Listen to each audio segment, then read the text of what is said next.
وعلیکم السلام ورحمۃ اللہ وبرکاتہ. د زلزلې په وخت کې د مانځه متعلق ته تپوس کړی دی چې څو رکعات دي او طریقې څه ده.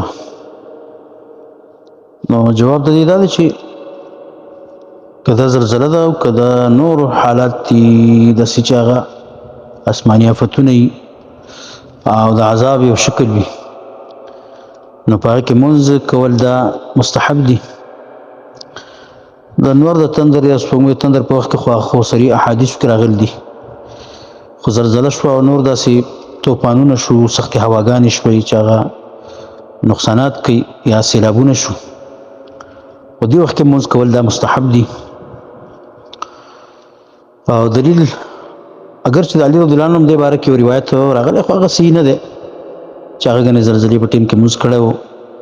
البته یو بل صحابي عبدالله بن عباس رضی الله تعالی عنهما د هغه نه صحیح ثابت دي دا چې هغه په بصره کې و او زلزلې په حالت کې هغه مونځ کړی و، زلزله راغلی و نو مونځ یې کوو، نو اوږد قیام یې وکړو. په دې روایت کې راځي بیا یې رکوع وکړله، نو بیا یې سر خپل اوچت کړو، نو بیا یې اوږد قیام وکړو، نو بیا یې رکوع وکړه، دا دویمه رکوع شوله، نو بیا یې سر اوچت کړو، نو اوږد قیام یې وکړو، نو بیا یې رکوع وکړله، دا درېیمه رکوع شوه.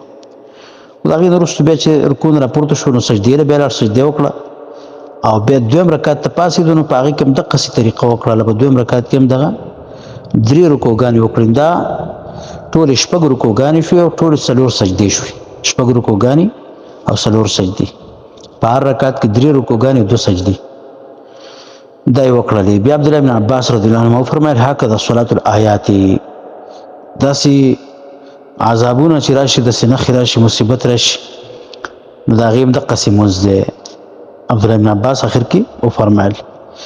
او دا روایت ابن ابي شیبه او امام عبدالرزاق الصنعاني او امام بهقي سنن الکبرى کې نقل کړی، روایت کړی دی صحیح سند سره.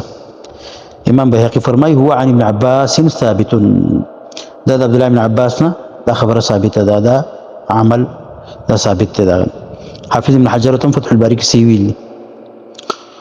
او دا خبر بیا د مذاهبو د کتابونو کې هم شته دی، احنافو کتابونو کې لکه بدایع الصنایع کې، د مالکیانو په کتابونو کې هم شته، منح الجلیل شرح مختصر خلیل کې چې هغوی د دې مستحب والي قایل دي. او د حنابله چې کوم دي، حنبلي علما چې کوم دي، هغوی وایي چې صرف د زلزلې په وخت کې مستحب دی، ځکه چې عبدالله بن عباس کړی دی. او نور داسې نښې مخې چې راشي نو په هغې کې ګنې دا مشروع نه دی، لکه کشاف القناع کې دا خبره کړله. او امام شافعي رحمه الله وایي چې کولی شي دا مونځ خو ځان له به یې کوي او جمع باندې به نه کوي. المجموع د نووي کې دا راغلی دی. شیخ الاسلام تیمیه رحمه الله دا خبره غوره کړله چې د هرې نښې دپاره چې هغه د عذاب شکل اختیار کړي، د هغې دپاره مونځ کول دا مشروع دي.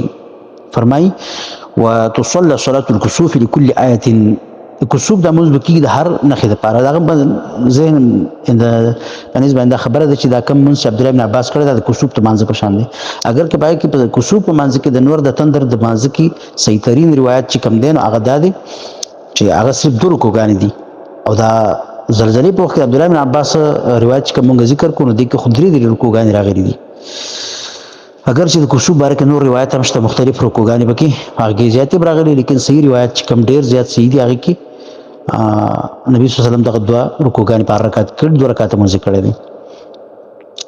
نو شیخ الاسلام فرمایي چې دا قول د ابو حنیفه او د یو روایت د امام احمد نه هم دی، او دا زموږ د ملګرو د محققین او علماو قول هم دی. الفتاوى الكبرى جلد نمبر 5 صفحه نمبر 358. شیخ ابن عثیمین رحمه الله 3 اقوال د مسلې کې ذکر کړل دي، د کوم مسلې متعلق چې تا تاسو کړی دی.